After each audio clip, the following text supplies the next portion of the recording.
Welcome to my channel. Try to hear the latest story. My name is Samuel, 32 years old, and until recently, I was a successful software engineer with more money than I knew what to do with. So I did what seemed right at the time, supported my estranged father and half-sister Isabella financially for 7 years. When my parents divorced, Dad remarried quickly, starting a new family that never quite felt like mine. Still, I paid their mortgage and Isabella's college tuition, thinking it meant family. Then came that Thursday morning, a text from Dad. "You're out. We don't need you.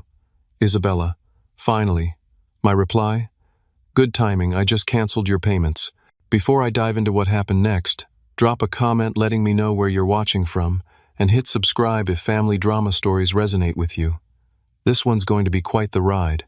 To understand how I ended up financially supporting the people who would eventually cast me aside, we need to go back to the beginning. I was born in Seattle to what seemed like the perfect American family. My early childhood memories are filled with weekend trips to the coast, camping in the mountains, and my dad teaching me how to throw a baseball in our backyard. Mom would make her famous apple pie while Dad would tell stories about his adventures as a young man.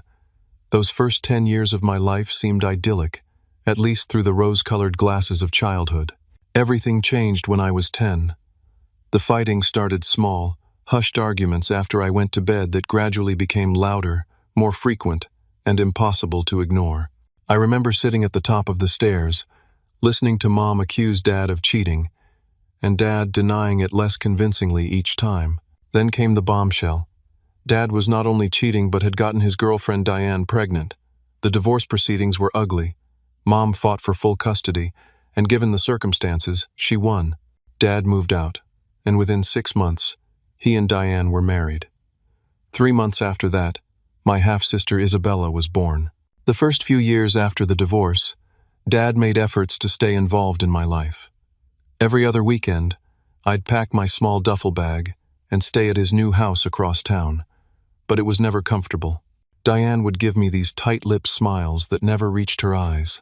The house was decorated with photos of Dad, Diane, and baby Isabella, with not a single picture of me or any acknowledgement of Dad's life before them.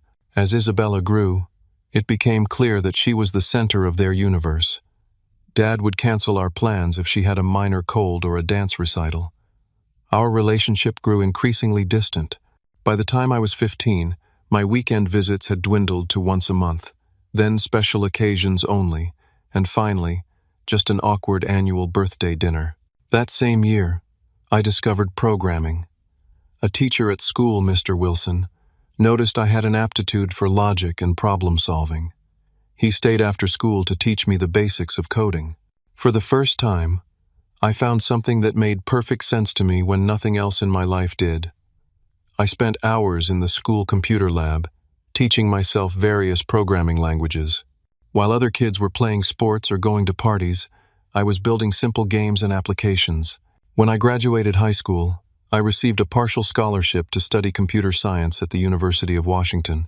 It wasn't enough to cover all my expenses, so I worked part-time at a tech support center while taking a full course load. Mom helped where she could, but she was struggling financially herself after the divorce. Dad contributed the minimum child support required by the court until I turned 18, then stopped completely. He didn't offer to help with college expenses, explaining that he was saving for Isabella's future. During my junior year of college, I developed an algorithm for optimizing database queries that caught the attention of a professor with connections in the industry. By graduation, I had job offers from 3 major tech companies. I accepted a position as a junior software engineer at NextGen Technologies, starting at a salary that seemed astronomical to me at the time. The next few years were a blur of hard work, promotions, and increasing financial stability. I lived frugally, paid off my student loans, and started building savings. By 25, I was a senior engineer with stock options and a comfortable condo in a nice part of Seattle. It was around this time that Dad reached out unexpectedly. We hadn't spoken in almost a year, not since I'd sent a Christmas card that received no response. His voice on the phone sounded strained as he explained that he was in a temporary financial bind. The housing market crash had affected his real estate business, and they were 3 months behind on their mortgage. Could I possibly help them out? Just until things turned around, something inside me leapt at the opportunity. Here was my chance to be needed by the father who had all but forgotten me. I paid their 3 months of back mortgage and the next 3 months in advance. Dad was effusively grateful, promising to pay me back as soon as business picked up. That was the beginning of what would become a 7-year financial relationship. The mortgage help became regular. Then Isabella was accepted to Columbia University, and Dad called again, explaining how the tuition was more than they'd anticipated. Could I help with that too? I agreed, feeling a strange mix of pride and validation. My little sister would get a top-tier education because of me. Maybe this would finally make me feel like a real part of their family. Every month, I transferred $2,000 for the mortgage and $4,500 for Isabella's tuition and expenses. It was a significant amount, but with my salary and bonuses, I could afford it. More than that, it gave me a purpose and connection to the family that had slipped away from me years before. Dad would call to thank me after each transfer. Isabella sent me text messages with photos of campus life. We started having monthly family dinners. For the first time since I was a child, I felt included. When people asked about my family, I could finally talk about my dad and sister with recent stories and a sense of connection. The money seemed a small price to pay for that feeling of belonging. The first sign that things weren't quite right came about 3 years into our arrangement. I had been invited to a family dinner to celebrate Dad's birthday. When I arrived, I noticed several cars I didn't recognize parked outside.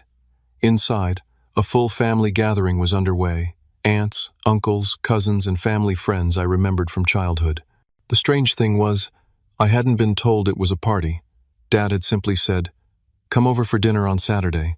When I walked in, there was an awkward pause in the conversation. Aunt Patricia looked surprised to see me. "Samuel, we didn't know you were coming." I smiled through my confusion, explaining that Dad had invited me for dinner. Diane quickly interjected, saying they'd meant to tell everyone I might drop by. The explanation felt hollow, but I pushed the feeling aside and tried to enjoy the evening. Later that night, I overheard 2 of Dad's cousins talking in the kitchen. "It's nice that Richard invited his son from his first marriage," one said. Diane probably wasn't happy about it. The other replied, "Well, from what I hear, Samuel's doing very well for himself. They probably want to stay on his good side." I quietly stepped away, their words settling uncomfortably in my stomach. Around the same time, Isabella's communication patterns changed. When she first started college, she would send me regular updates and occasionally call to chat. Now in her junior year, her messages became less frequent and more transactional, mostly thank you texts after the monthly transfers. When I tried to initiate conversations, her replies were delayed and brief. One weekend, I flew to New York for a tech conference and suggested meeting Isabella for dinner. She responded that she was swamped with midterms and maybe next time. Out of curiosity, I checked her Instagram that evening and saw she had posted photos of herself at a rooftop party in Manhattan, time-stamped during our proposed dinner.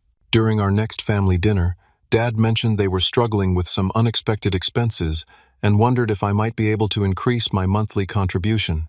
When I asked for details, the explanation was vague, something about property taxes and insurance premiums rising. I hesitantly agreed to add another $1,000 monthly, bringing my total support to $7,500 per month. That winter, I was scrolling through Facebook when I came across photos that made me pause. Dad, Diane, and Isabella were posing on a ski slope in Aspen, all equipped with what looked like brand new gear. Isabella was wearing a designer ski jacket I recognized from an ad. It retailed for over $2,000. Dad had a new set of high-end skis that cost at least as much. The trip had not been mentioned to me, before or after. I started paying more attention to their social media and noticed a pattern. While claiming financial hardship to me, they were living quite luxuriously. Diane frequently posted about shopping trips and spa days. Isabella's Instagram showed expensive restaurants, weekend getaways with friends, and a collection of designer bags. Dad had joined an exclusive golf club with a 5-figure annual membership fee. At our next dinner, I carefully brought up the topic of financial planning. I suggested that perhaps we should discuss a timeline for them to become self-sufficient again. Dad became immediately defensive, reminding me of all the sacrifices he'd made when I was growing up. Diane jumped in, listing all the current expenses they had, from Isabella's education to their healthcare costs. The conversation ended with them making me feel selfish for even suggesting a change to our arrangement. A few weeks later, I realized I hadn't been invited to Thanksgiving dinner. When I called Dad to ask about plans, he seemed caught off guard. "Oh, we're keeping it small this year, just immediate family," he said. The words stung. Apparently, I wasn't considered immediate family. Later, I saw Instagram posts showing a full holiday spread with Diane's parents, her brother and his family, and several friends. My closest friend Jake worked at the same tech company as me. Over lunch one day, I confided in him about my growing concerns. Jake listened carefully, then asked a question that hit home. "Samuel, if they weren't your family, would you consider this a healthy financial relationship?" The question lingered with me for days. The following month, I received a text from Dad asking if I could send the money a few days early because they were in a bit of a bind. I transferred the funds immediately, then checked Isabella's social media out of habit. She had just posted photos from a luxury resort in Cabo San Lucas with the caption, "Surprise birthday trip from the best parents ever." Her birthday wasn't for another 3 months. I tried calling Dad to ask about it, but he didn't pick up. Instead, he texted back, "In meetings all day. Everything okay with the transfer?" When I pressed about the Cabo trip, he eventually responded that it had been a last-minute deal they couldn't pass up and changed the subject. The final straw in this period came when I received a call from my mother. We had maintained a close relationship over the years, and she rarely commented on Dad's family. But this time she sounded concerned. "Samuel, I ran into Diane at the mall yesterday. She was buying a very expensive watch and mentioned it was a gift for your father's business milestone. She implied that you were helping them buy it. Is that true?" It wasn't true. I hadn't been told about any business milestone or watch. But more disturbing was the realization that they were openly discussing my financial support with others, even my mother, while hiding their spending habits from me. That night I couldn't sleep. I opened my banking app and calculated the total amount I had given them over the past years. The number that appeared on my screen made me feel physically ill. $153,000. And that didn't include the additional money I'd provided for emergencies and special occasions. Jake's question echoed in my mind. Was this a healthy relationship? The evidence was mounting that it was not. I was being taken advantage of, my generosity exploited by the very people who should have cared about my well-being. But despite all the red flags, I still wasn't ready to cut them off. They were, after all, my family. Or at least, I desperately wanted them to be. The real breaking point came last spring, as Dad's 55th birthday approached. I wanted to do something special to bring us closer together, to mend whatever was broken in our relationship. After much thought, I decided to plan a family vacation to Hawaii, a place Dad had always talked about visiting but never had. I spent weeks researching resorts on the Big Island, finding activities everyone would enjoy, and checking availability. One evening, I called Dad to propose the idea. To my surprise and delight, he sounded genuinely excited. We discussed potential dates and settled on a week in May. Dad said he'd talked to Diane and Isabella about taking time off work and school. The next day, he confirmed everyone was on board and eager for the trip. Over the next month, I threw myself into planning the perfect vacation. I spent hours comparing resorts before selecting the Royal Kona, a beautiful oceanfront property with excellent reviews. I researched the best luau's, volcano tours, and snorkeling spots. I even found a highly rated private fishing charter, remembering how Dad and I used to fish together when I was young. 2 months before the trip, I put down a $3,000 deposit to secure our ocean view rooms. I sent the confirmation to our family group chat, along with a digital brochure of the resort. Isabella responded with multiple exclamation points and heart emojis. Dad called to thank me, saying it was exactly what the family needed. Even Diane sent a text expressing her excitement. As the trip drew closer, Isabella started texting me more frequently, asking questions about the resort amenities and what activities I'd planned. She seemed particularly interested in whether the rooms had been booked and paid for, and if I'd arranged for rental cars. Each time I confirmed these details, she responded with enthusiasm. 2 weeks before our scheduled departure, I was at the office working late. During a short break, I opened Instagram and began absent-mindedly scrolling. I froze when a photo appeared on my screen. Isabella posing on a black sand beach, cocktail in hand, with the caption, "Surprise family vacation." My stomach dropped. I quickly tapped on her profile and saw more photos posted over the previous 3 days. Dad and Diane lounging by a pool, the three of them at a luau, shots of a hotel room with an ocean view. With a growing sense of dread, I recognized the distinctive architecture and landscaping of the Royal Kona Resort, the exact place I had researched and planned to take them. I immediately tried calling Dad. No answer. I called Isabella, straight to voicemail. I sent messages to both of them asking what was going on. Nothing. I even tried Diane, something I rarely did, but received no response. For the next several days, I watched in disbelief as more vacation photos appeared on their social media accounts. They were doing everything I had planned. The exact luau had bookmarked, the volcano tour I had researched, even the private fishing charter I had inquired about. It was as if they had accessed my browser history and followed it like an itinerary. After a week of being ignored, I finally received a text from Isabella. "Hey Sam, having an amazing time in Hawaii. Dad thought we needed some family bonding time before your trip. Can't wait to come back with you next month. The Royal Kona is amazing." I sat staring at my phone, trying to process what I was reading. They had taken the exact vacation I had planned, to the exact resort I had researched, doing the exact activities I had selected, all while keeping me completely in the dark.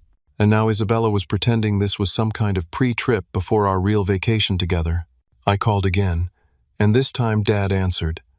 His voice had the artificial cheerfulness people use when they know they've been caught doing something wrong. "Samuel, we were just talking about you.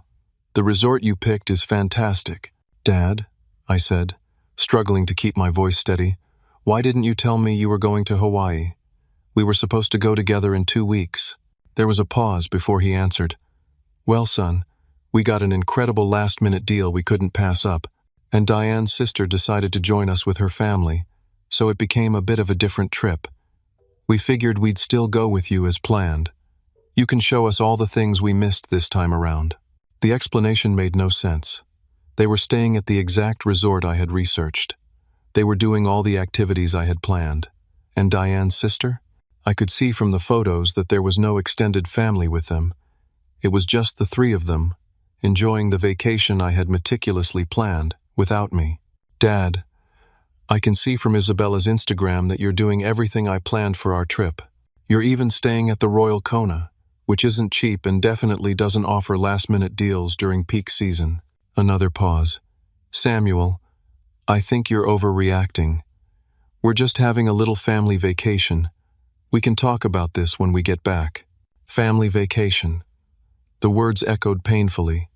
Family without me. Later that evening, I received a longer text from Isabella. "Sam, I don't understand why you're so upset. We needed some private family time. Mom, Dad, and I rarely get to travel just the three of us. We're still looking forward to going with you next month. It'll be fun to show you all our favorite spots. Private family time. Mom, Dad, and I." The message couldn't have been clearer if they had written it out explicitly. I was not considered part of their real family. The next day, I called the resort and canceled our upcoming reservation. The deposit was non-refundable, but I didn't care anymore. When the hotel clerk asked for a reason for the cancellation, I found myself unable to explain. How could I say that my own family had already taken the vacation without me? That they had effectively stolen my carefully researched plans and excluded me from them? The words stuck in my throat, and I simply said, "Change of plans." That night, I sat alone in my condo, surrounded by the printouts of Hawaii activities I had collected. the notes I had made about Dad's favorite foods and interests so I could plan accordingly. For the first time, I allowed myself to fully accept what had been true all along. I was not a son or a brother to them. I was a financial resource, an ATM with a convenient family connection that could be exploited but not included. As this realization settled in, I made a decision. I would not confront them immediately. I would not give them a chance to manufacture more excuses or guilt me into continuing financial support. Instead, I would quietly begin the process of extracting myself from their lives, starting with the money. But I wasn't quite ready to tell them that yet. After discovering the Hawaii betrayal, I spiraled into a deep depression. The office noticed my change in demeanor. My productivity dropped, and I began calling in sick more frequently. My team leader, Ethan, pulled me aside after a particularly disastrous meeting where I had been completely unprepared. "Samuel, what's going on? This isn't like you at all." I brushed him off with vague excuses about not sleeping well. But the truth was I spent most nights staring at the ceiling, replaying years of interactions with my father and Isabella, seeing them in a new, harsh light. Every memory was tainted by the question, had they ever truly cared about me, or was I always just a financial safety net? After 2 weeks of this, I finally admitted I needed help. I found Dr. Martin, a therapist specializing in family trauma, and scheduled an appointment. Walking into his office felt like admitting defeat, but I was desperate for perspective. Dr. Martin listened intently as I poured out 7 years of financial support, emotional manipulation, and the final betrayal of the Hawaii trip. When I finished, I expected him to offer some magical insight that would make it all better. Instead, he asked a simple question. "Samuel, what would you tell a friend who came to you with this exact story?" The answer came immediately. I'd tell them they were being used and needed to cut off contact. "And why is it different when it's you?" he pressed. I didn't have a good answer. Dr. Martin suggested that my ongoing financial support was an attempt to buy the family connection I'd been denied as a child. He introduced me to concepts like emotional manipulation and financial abuse. Most importantly, he talked about boundaries, something completely absent in my relationship with Dad and Isabella. "Healthy relationships are reciprocal," he explained. "Both parties give and receive. From what you've described, you're doing all the giving, and they're doing all the taking." Over the next few sessions, Dr. Martin helped me see how my childhood abandonment had created a desperate need for validation from the very people who had hurt me. My financial success had given me the means to try buying their love and approval, something they were happy to accept without reciprocating. Outside of therapy, I decided to visit my mother. We had always remained close, but I had never fully confided in her about the extent of my financial support to Dad's family. I was afraid she might feel betrayed or hurt that I was helping the man who had left us for another woman. Mom lived in a modest house in Tacoma, working as a librarian. When I arrived, she took one look at my face and pulled me into a hug. "What's wrong, Samuel?" Sitting at her kitchen table, the same one from my childhood, I told her everything. The monthly payments, the manipulation, the Hawaii trip. To my surprise, she wasn't shocked. "I've suspected something like this for years," she admitted. "Whenever I ran into Diane at the grocery store or mall, she was always buying expensive things. I knew Richard's business wasn't doing that well. Why didn't you say anything?" I asked. Mom sighed. "You're an adult, Samuel. I didn't want to interfere, and honestly, I hoped I was wrong. I wanted to believe your father wouldn't take advantage of you like that." She reached across the table and took my hand. "But you need to know something. Your worth isn't determined by how much you can provide for others. Your father's treatment of you reflects his character, not yours." Her words hit me hard. For years, I had tied my value to being needed by my father and sister. The monthly transfers weren't just financial transactions. They were proof that I mattered to them, that I had a place in their lives. Without that, who was I to them? Who was I to myself? That night, I couldn't sleep again, but for different reasons. I pulled out my laptop and created a spreadsheet of every payment I had made to Dad and Isabella over the past 7 years. The mortgage payments, Isabella's tuition and living expenses, the extra emergency funds, birthday and Christmas gifts, the Hawaii deposit. The final tally made me nauseous. $176,432. Nearly $200,000. I could have bought a house. I could have funded multiple startups. I could have taken a year off to travel the world. Instead, I had poured it into a relationship that gave me nothing but pain in return. The next morning, I called Jake and asked if he could connect me with a good financial advisor. As my closest friend and someone who worked in the banking industry, I trusted his judgment. He recommended Harold Winters, a financial advisor with experience in complex family situations. Harold reviewed my finances with a professional detachment that was exactly what I needed. He confirmed what I already knew. I had no legal obligation to continue supporting my father or adult sister. The payments had been gifts, not loans, with no formal agreements in place. If you decide to stop the payments, Harold advised, I recommend doing it cleanly. No partial payments or promises to resume in the future. That only creates confusion and false expectations. What about Isabella's tuition? I asked. I don't want to ruin her education. Harold's expression softened slightly. That's commendable, but remember that most students find ways to finance their education. Scholarships, loans, work-study programs. Your sister has options that don't involve you. I left Harold's office with a clear financial plan but still torn emotionally. That evening, I called Dr. Martin and scheduled an emergency session. I needed to work through my decision before I could act on it. In his office, I explained my dilemma. I know I should stop the payments, but I'm afraid of what it means. Once I do this, I'm essentially cutting off my relationship with my only siblings and my father. Are you, though?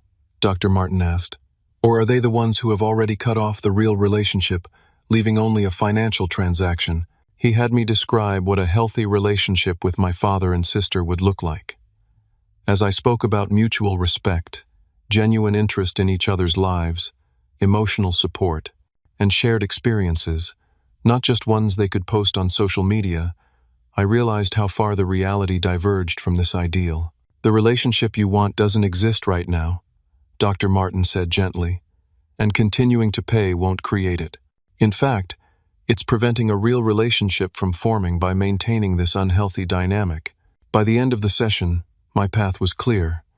I would stop all financial support immediately. I would be prepared for the backlash, the guilt trips, and the potential end of any relationship with Dad and Isabella. It wouldn't be easy, but continuing as things were would only cause more damage. To them by enabling their financial dependence, and to me by reinforcing the belief that I was only valuable for my money. Before leaving, I asked Dr. Martin one final question. Should I tell them before I stop the payments, or just do it? He thought for a moment. Given the pattern of manipulation you've described, I would suggest making the decision and implementing it first. Then inform them, clearly and calmly, without room for negotiation. Otherwise, they'll likely try to talk you out of it. That night, I logged into my banking app and canceled all recurring transfers to Dad and Isabella. I removed Dad as an authorized user on my emergency credit card. I called Columbia University's financial office and informed them I would no longer be paying Isabella's tuition. With each action, I expected to feel guilty or anxious. Instead, I felt something unexpected, relief. It was as if I had been carrying a boulder on my shoulders for 7 years and had finally set it down. I slept soundly that night for the first time in weeks. I decided not to tell them immediately. Dad and Isabella were still in Hawaii, posting daily about their wonderful family vacation. I would wait until they returned, giving myself time to prepare emotionally for the confrontation to come. What I didn't expect was that they would make the first move in the most dismissive way possible. 3 weeks passed without a word from Dad or Isabella. Their Hawaii photos gradually stopped appearing on social media, indicating they had returned home. Still, they didn't call or text. No thank you for the Hawaii deposit I had lost. No mention of our now canceled family trip. Nothing. I spent those weeks rebuilding my life without them.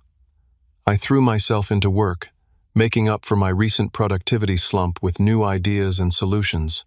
I reconnected with friends I had neglected, joined a local hiking group, and started volunteering at a coding boot camp for underprivileged youth. Each day, without the weight of my toxic family relationship, felt lighter than the last. Then came that Thursday morning. I was at my desk, coffee in hand, preparing for a meeting when my phone buzzed, a notification from our family group chat, which had been silent for nearly a month. I opened it, curious what would finally break the silence. Dad's message was brief and brutal. "You're out. We don't need you." Before I could process this, another message appeared from Isabella. Finally, I stared at my phone, struggling to understand. They were cutting me off? After taking my money for years, after enjoying a vacation I had planned and partially funded, they were telling me I was out? My hands shook as I typed my response. "Good timing. I just canceled your payments." I set my phone down and tried to focus on my computer screen, but the words blurred together. What had prompted this?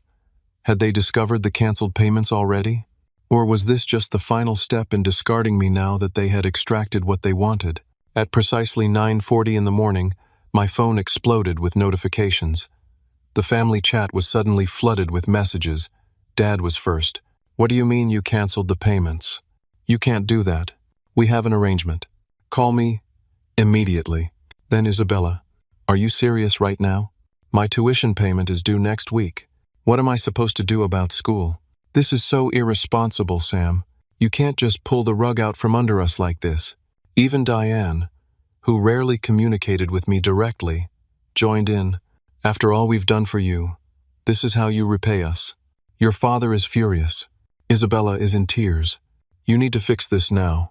Message after message poured in, a mixture of demands, guilt trips, and outright threats. By the time I looked up from my phone, 35 new messages had appeared in the chat, each more desperate or angry than the last. My phone started ringing, Dad calling. I declined. He called again immediately. I declined again. Then Isabella called, then Diane, then Dad again. I silenced my phone and set it face down on my desk, trying to steady my breathing. Ethan noticed something was wrong and approached my desk. "Samuel, you okay? You look like you've seen a ghost." I managed a weak smile. "Family drama. Nothing I can't handle." But my voice must have betrayed me, because Ethan frowned with concern. "Take a few minutes if you need it. The Henderson meeting isn't for another hour." I nodded gratefully and walked to the break room, which was empty at this hour. My phone continued to vibrate in my pocket. When I finally looked at it, I had 7 missed calls and 4 voicemails. I steeled myself and listened to the first one. Dad's voice was tightly controlled but trembling with rage. "Samuel, what the hell do you think you're doing? We had an agreement. Your sister's education is at stake here. Call me back immediately." The second was from Isabella, crying, "Sam, please, you can't do this to me. I have finals coming up, and if my tuition isn't paid, they won't let me take the tests. I'll lose the whole semester. Please call me back." The third was Dad again, no longer controlling his anger. "This is completely unacceptable. After everything we've done for you, this is how you repay us? By trying to ruin your sister's future? Call me back right now, or I swear I'll..." The message cut off. The fourth was Diane, her voice coldly furious. "Samuel, your behavior is disgraceful. Your father has done everything for you, and this is how you show your gratitude. Fix this mess you've created, or don't bother considering yourself part of this family anymore." I deleted all 4 messages and turned my phone off completely. The irony of Diane's threat wasn't lost on me. Don't consider yourself part of this family anymore. When had they ever truly included me? Back at my desk, I tried to focus on work, but my mind kept returning to the messages. The sheer entitlement they displayed was staggering. After everything we've done for you, what exactly had they done for me? Taken my money? Excluded me from family gatherings? Gone on the vacation I had planned without me? By lunchtime, I had calmed down enough to turn my phone back on. The flood of notifications was overwhelming. 15 more missed calls, 10 voicemails, and dozens of text messages. I ignored them all and called my mother instead. They finally noticed the payment stopped. I told her after explaining what had happened. Mom sighed heavily. I was afraid it would come to this. Are you okay? Surprisingly, yes, I realized. I expected to feel guilty or conflicted, but honestly, their reaction just confirms I made the right decision. What will you do now? She asked. Nothing, I said firmly. I'm done chasing their approval. I'm done being their ATM. If they want a relationship with me that isn't based on money, they know where to find me. That evening, I went to Jake's apartment for dinner and moral support. We ordered pizza, and I showed him some of the messages, which had continued throughout the day. Jake shook his head in disbelief. Man, they're not even trying to hide it anymore, are they? It's all about the money. The crazy thing is, I said, they started this. You're out. We don't need you. Those were their words, not mine. It's like they were trying to hurt me one last time before I discovered the payments had stopped. Or, Jake suggested, maybe something else happened, and they decided to cut you off before you could cut them off. Either way, good riddance. Later that night, alone in my condo, I finally composed a single message to the family chat. I've supported this family financially for 7 years. In that time, you've excluded me from gatherings, taken advantage of my generosity, and most recently, gone on a vacation I planned and partially paid for without even telling me. I didn't make this decision lightly or suddenly. The Hawaii trip was the final straw. I will not be resuming payments. I will not be manipulated by guilt or threats. If you ever want a relationship with me that isn't based on my financial support, I'm open to that conversation. Otherwise, please respect my decision and my boundaries. I sent the message, then immediately blocked all 3 of them on my phone. Whatever response they might have, I didn't need to see it right now. For the first time in years, I was taking back control of my life and my relationships. It felt terrifying and liberating all at once. As I drifted off to sleep that night, I realized something important. Family isn't just about blood relation, it's about mutual respect, support, and love. By those measures, I had been without a real family for a very long time. Maybe now I could start building genuine connections based on something other than financial obligation. Little did I know, the fallout was just beginning. Their reaction to being cut off financially would prove just how right I had been all along. The day after my message to the family chat, I received an unexpected call from an unfamiliar number. It turned out to be from Jackson, a banker at my local branch who had helped me set up some of my accounts years ago. Mr. Daniels, I apologize for calling out of the blue, but we have a situation I thought you should know about. A man identifying himself as your father attempted to withdraw a significant sum from your joint savings account this morning. My heart skipped. I don't have a joint account with my father. There was an awkward pause. That's what our records show as well, sir. He presented identification and claimed the account was jointly held, but when our teller verified, she found he had no access. He became quite insistent. Insistent how? I asked, though I could guess. He raised his voice considerably and demanded to speak with a manager. When the manager confirmed he had no access to the account, he claimed there must be a mistake, that he'd been accessing the account for years. He finally left when security approached. I thanked Jackson for the information and hung up, feeling a cold knot in my stomach. Dad had never had access to my accounts. The only financial connection we had was the monthly transfers I initiated. Had he somehow expected to be able to withdraw money directly from my account? Or was this a desperate move after finding himself suddenly cut off? The answer came later that afternoon when Jake called me. Samuel, you're not going to believe this. Your father just left the bank, and you need to hear what happened. Jake worked at the main branch downtown, not my local branch where the earlier incident had occurred. He tried to apply for a credit card in your name, Jake continued, his voice low as if worried about being overheard. Said he was authorized to manage your finances. When the account manager asked for documentation, he couldn't provide any. Then he tried to guilt her, saying it was for his daughter's education and medical expenses. My blood ran cold. That's identity theft, Jake. Exactly. When the manager threatened to call security, he backed down and left. Samuel, I shouldn't even be telling you this, but you need to know, they've flagged his information in the system now. If he tries anything like this at any branch, they'll contact the authorities. I spent the rest of the day in a daze, trying to process this new level of betrayal. Not content with guilt-tripping me into resuming payments, Dad had actually attempted to access my accounts directly and then tried to open credit in my name. It was more than manipulation. It was criminal. That evening, my building's security desk called up. "Mr. Daniels, there's a young woman here insisting on seeing you. Says she's your sister. Should we send her up?" Isabella. I hesitated, then agreed. Whatever she had to say, better to hear it directly than have her make a scene in the lobby.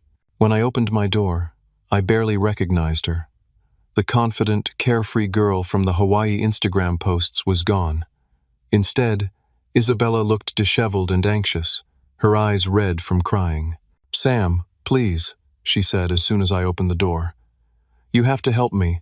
They're going to kick me out of school if the tuition isn't paid by Monday." I stepped aside to let her in, but maintained my distance. "Isabella, we need to talk about more than just your tuition." She paced my living room, running her hands through her hair. "Look, I know you're upset about something, but this is my education we're talking about. My future. You can't just cut me off without warning." "Without warning?" I repeated incredulously. "What about, 'You're out, we don't need you'? What about 'finally'? Those were your words, Isabella." She froze. Then her expression changed subtly. That was about something else. Dad and I were talking about a family situation that didn't involve you. In our family group chat, the only purpose of which was to coordinate with me about financial matters. I shook my head. "Please don't lie to me. Not anymore." Isabella's face crumpled, and she collapsed onto my couch, sobbing. I waited, not offering comfort but not asking her to leave either. "Fine," she finally said, wiping her eyes.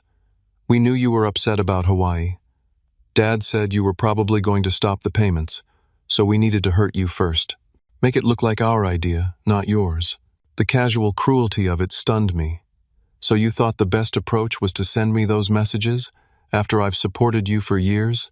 She looked down, unable to meet my eyes. "It was Dad's idea. He said your ego couldn't handle being rejected, so we needed to make you think we didn't want your money anymore. And you went along with it." She shrugged helplessly. "You don't understand what it's like with him. When Dad gets an idea, you either go along with it or suffer the consequences." For a moment, I almost felt sorry for her. Then I remembered all the Instagram posts, all the luxuries she'd enjoyed while I worked 60-hour weeks. "Isabella, I need to ask you something, and I need an honest answer. Are you actually attending Columbia right now?" Her eyes widened, then she looked away. I'm taking a break." "A break," I repeated flatly. "Since when?" "Since last semester," she admitted in a small voice. "I failed some classes and was put on academic probation. Then I just didn't go back. So for the past 6 months, the tuition money I've been sending, Dad said I deserved a gap year," she whispered, "to find myself." The revelation hit me like a physical blow. All those months of transfers for a tuition that wasn't being paid, all those messages about classes and finals that weren't happening. "I think you should leave," I said quietly. "Sam, please," she begged. "I know it looks bad, but I really do need your help. Dad's been impossible since you cut us off. He's drinking again, yelling at everyone. He even threatened to kick me out if I didn't convince you to start the payments again." I almost wavered, my instinct to protect her still strong despite everything. But then, I remembered Dr. Martin's words about enabling harmful behavior. "Isabella, I care about you. You're my sister. But I can't keep supporting this toxic dynamic. You're 22 years old. You have options that don't involve me or Dad." "Like what?" she snapped, suddenly angry. "Get a job? Live in some crappy apartment with roommates? You have no idea how hard that would be for me." And there it was, the entitlement that had been cultivated over years of having everything handed to her. She wasn't concerned about her education. She was concerned about maintaining her lifestyle. "I think that's exactly what you should do," I said firmly. "Get a job. Learn to support yourself. Discover who you are outside of Dad's influence and my financial support." "So that's it? You're just cutting me off? What kind of brother does that?" Her eyes narrowed. You know what Dad always said about you? That you only helped us because you felt guilty. That deep down, you knew you weren't really part of our family, so you tried to buy your way in. The words stung, but not as much as they once would have. Maybe there was some truth to that. But not anymore. I'm done trying to buy a place in a family that doesn't want me. She left in tears, slamming my door hard enough to make the pictures on the wall rattle. I leaned against the wall, emotionally drained but also strangely calm. The truth was finally out in the open, ugly as it was. The next confrontation came 2 days later. I was at the office when Ethan appeared at my desk looking uncomfortable. Samuel, there's someone asking for you in reception. Says he's your father. He seems agitated.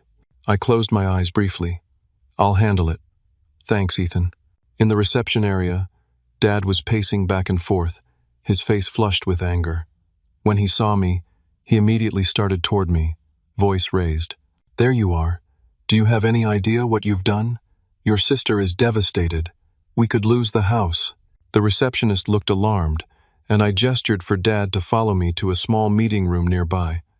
As soon as the door closed behind us, he rounded on me. You had no right to cut us off like that. After everything we've done for you, what exactly have you done for me, Dad? I asked quietly. In the past 7 years, what have you given me besides demands for more money? I raised you, he shouted. I put a roof over your head. I'm your father. You left when I was 10, I reminded him. Mom raised me, and for the past 7 years, I've been putting a roof over your head. His face darkened. So that's what this is about? You think because you've helped us out financially, you own us? We're just supposed to dance to your tune? The irony was staggering. No, Dad, that's not what this is about at all. This is about respect. This is about honesty. This is about family being more than a financial arrangement. We need that money, Samuel. Isabella needs that money. Isabella hasn't been in school for 6 months, I said, watching his expression carefully. She told me everything. He faltered for just a moment, then rallied. She's going back next semester. She just needed a break. The pressure was too much. The pressure of what? Spending my money on vacations and designer clothes. Dad's expression changed, becoming calculating. You know, I could make things very difficult for you. I know things about your company, about your personal life. Are you threatening me? I asked, incredulous. I'm stating facts. You've put yourself in a position of responsibility for this family. You can't just walk away from that without consequences. I studied the man before me, trying to reconcile him with the father I remembered from childhood. There was nothing left of that person in the angry, manipulative man threatening me in my workplace. Dad, I think you should leave before you say something you can't take back. This isn't over, he warned as he stalked toward the door. You'll regret turning your back on your family. As he left, Ethan approached cautiously. Everything okay? No, I admitted. But it will be. Later that day, Jake called with more disturbing news. Samuel, I heard from a colleague at the credit department. Someone tried to access your credit report multiple times yesterday. They had your social security number but failed the identity verification questions. It was clear what was happening. Dad was desperately trying to find ways to access money now that I'd cut him off. The fact that he would resort to potential identity theft shocked even me. That evening I received a call from a number I didn't recognize. Against my better judgment, I answered. Is this Samuel Daniels? A man's voice asked. Yes. Who's this? My name is Peter Gordon. I'm a floor manager at the Bellagio in Las Vegas. I'm calling about Richard Daniels. You're listed as his emergency contact. My stomach dropped. What happened? Mr. Daniels was asked to leave the premises after being unable to cover his casino markers. He became agitated. Mentioned that his son would cover the debt. When we explained that wasn't possible, he caused a scene. Security had to escort him out. I closed my eyes. How much does he owe? $23,000. The amount was shocking, but somehow not surprising. Dad had a gambling problem years ago, before the divorce. It seemed it had returned with a vengeance. I'm sorry, but I won't be covering that debt, I said firmly. We understand, sir. This isn't your responsibility. I'm only calling because he refused to leave the property until we contacted you. He's been barred from the premises for 6 months. After hanging up, I sat in my darkened living room, processing this new information. Dad's desperate attempts to access money weren't just about maintaining his lifestyle or Isabella's education. He had gambling debts, possibly substantial ones, given his increasingly desperate measures. Over the next few days, I received calls from various family members. Some, like Aunt Patricia, were sympathetic once they heard my side of the story. Others, particularly on Diane's side, were hostile, accusing me of abandoning my family in their time of need. I explained the situation calmly to each of them, neither defending myself aggressively nor backing down. A week after Dad's visit to my office, I received a certified letter from a lawyer named Marcus Johnston.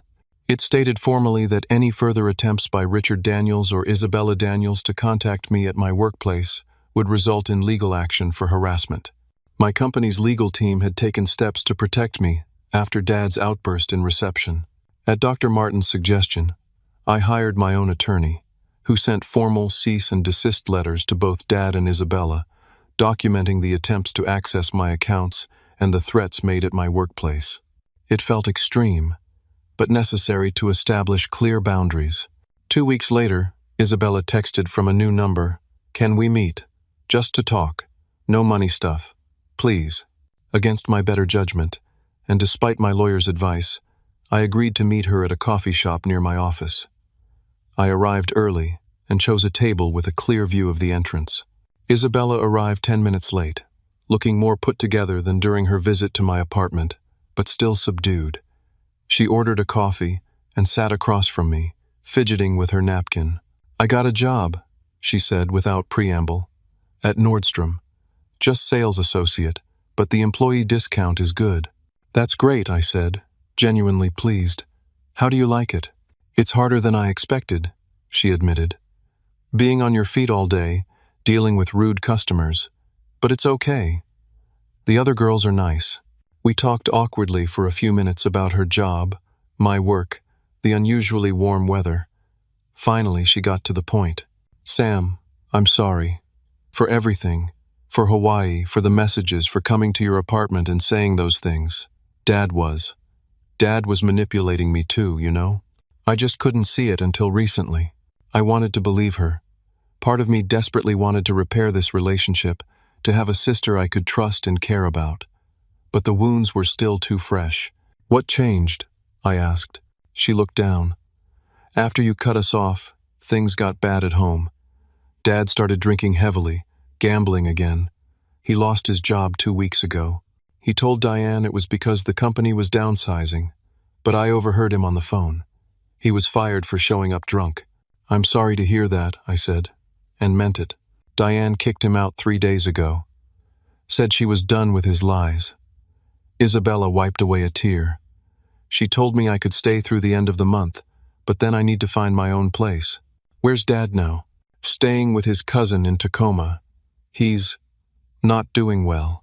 I nodded, unsure what to say. Part of me felt responsible, but a larger part recognized that Dad's choices were his own. I hadn't caused his gambling or drinking problems. "Isabella, I want to be clear about something. I care about you. You're my sister. But I can't go back to the financial arrangement we had before. It wasn't healthy for any of us." "I know," she said quietly. "I'm not asking for money. I don't want to lose my brother completely." For the first time, I saw a glimmer of genuine emotion from her, not calculated to manipulate me or extract something. It was a small step, but perhaps a meaningful one. "I'd like that too," I said cautiously. "But we'd need to rebuild trust, slowly, and with clear boundaries." She nodded, tears in her eyes. "I'd like to try." As I walked back to my office after our meeting, I felt lighter somehow. Not because everything was fixed, it wasn't, and might never be completely, but because I had stayed true to my boundaries, while keeping the door open just a crack for a healthier relationship in the future. Over the following months, I refocused my energy and resources. With the money no longer going to Dad and Isabella, I established a scholarship fund for first-generation college students without family support. It felt healing to transform the painful experience into something positive. I also reconnected with old friends, joined social groups, and even started dating again after years of focusing primarily on work and supporting my family. For the first time in my adult life, I was living for myself, not to fill an emotional void or buy approval. Isabella and I maintained cautious contact. We met for coffee every few weeks, gradually rebuilding something that felt more like a real sibling relationship than what we'd had before. She continued working at Nordstrom, moved into a small apartment with 2 roommates, and even enrolled in community college classes. Dad was a different story. After several failed attempts to contact me for money, he finally sent a brief email acknowledging he had made mistakes and would work on himself. I responded politely but maintained firm boundaries. If he wanted a relationship, it would be on new terms, not the old dynamic. 6 months after cutting off financial support, I received an unexpected email from Diane. She was divorcing Dad and wanted to apologize for her role in the family dynamic that had hurt me. Her words seemed sincere, and I appreciated the gesture, though I had no interest in maintaining contact with her. The most profound change, however, was within myself. I no longer defined my worth by what I could provide for others or whether my family wanted me. I had built a life of meaning and connection on my own terms, with people who valued me for who I was, not what I could give them.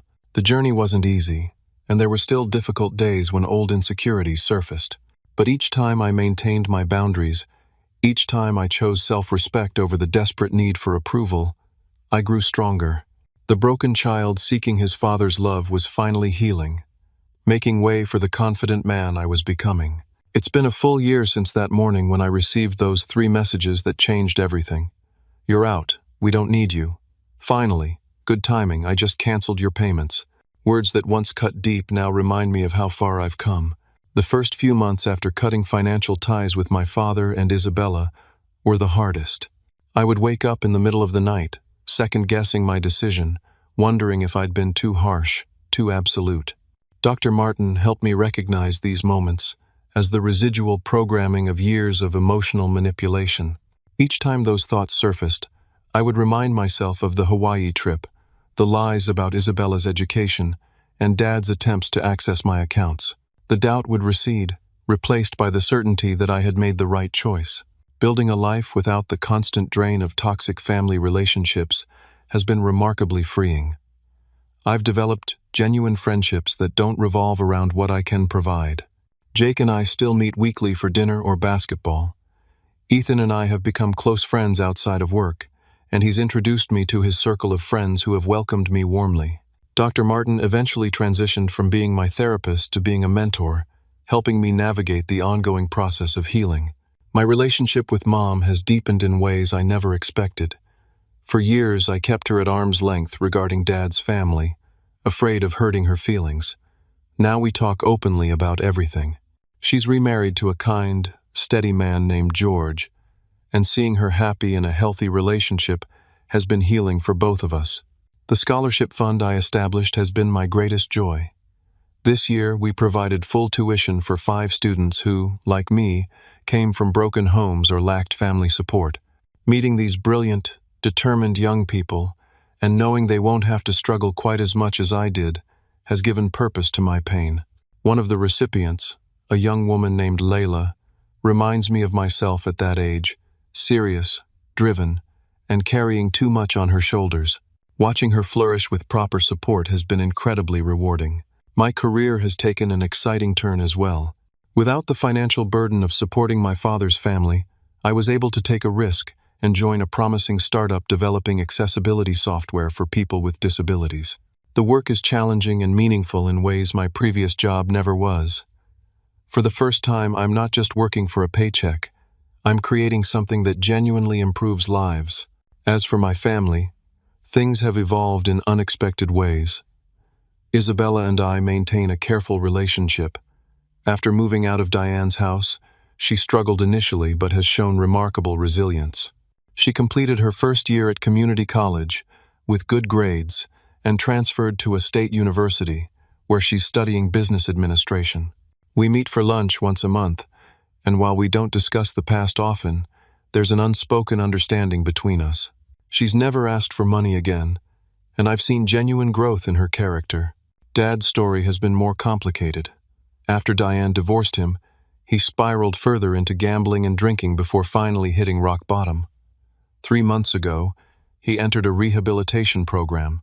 2 weeks into his treatment, I received a handwritten letter from him, not asking for money or forgiveness, but acknowledging the harm he had caused and expressing a commitment to change. I responded with a brief note wishing him well in his recovery. It was neither a reconciliation nor a rejection, just an acknowledgement that we both needed to heal in our own ways. Last week, I received an email that took me by surprise. Isabella had forwarded a message from Dad's counselor at the rehabilitation center. Dad had listed me as someone he had harmed and wished to make amends to as part of his recovery program. The counselor asked if I would be willing to participate in a family therapy session. I haven't decided yet. Part of me wants closure. Another part fears being pulled back into old patterns. Dr. Martin advised me to trust my instincts and remember that forgiveness doesn't necessarily mean resuming a relationship. Through all of this, I've learned lessons that have fundamentally changed how I view myself and my relationships. The most profound realization has been that my value as a person never depended on what I could provide for others. For years, I measured my worth by how much my family needed me, conflating financial support with love.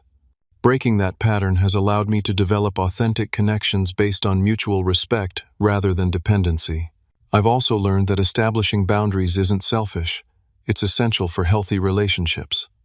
Every time I maintained my boundaries despite guilt trips and manipulation, I grew stronger. The people who truly care about you will respect your boundaries, even when they're disappointed.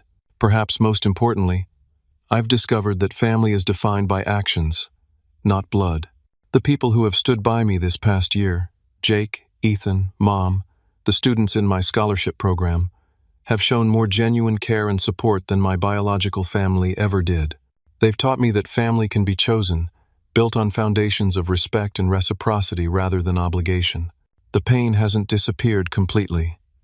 There are still moments when I feel the ache of what might have been if my father had been capable of loving me for who I am rather than what I could provide. But that pain no longer defines me or drives my decisions. It's simply part of my story, a chapter that shaped me but doesn't determine my future. If my experience offers any wisdom to others in similar situations, it's this: you can't buy love or belonging, and any relationship that requires you to sacrifice your self-respect isn't worth the price. Real love builds you up. It doesn't drain you dry. And sometimes the hardest decision, walking away from toxic family relationships, is ultimately the most healing. Today, I'm building my own definition of family, with people who value me for exactly who I am. It's not perfect, and it's certainly not what I imagined my life would look like, but it's authentic and nourishing in ways my previous family relationships never were. The journey continues, with its ups and downs, but I move forward with a confidence I never had before. No longer defined by rejection or acceptance from others, I've finally found the approval I was always seeking, my own. Has anyone else had to make difficult decisions about family relationships for your own well-being? I'd love to hear your stories in the comments below. Sometimes knowing we're not alone in these struggles makes all the difference. If this story resonated with you, please hit that like button and subscribe for more real-life experiences. And remember, sharing these stories might help someone who's struggling with similar family dynamics right now. Thank you for listening, and I hope my journey has offered some comfort or clarity for your own. Take care of yourselves, and remember that you deserve relationships that honor your worth.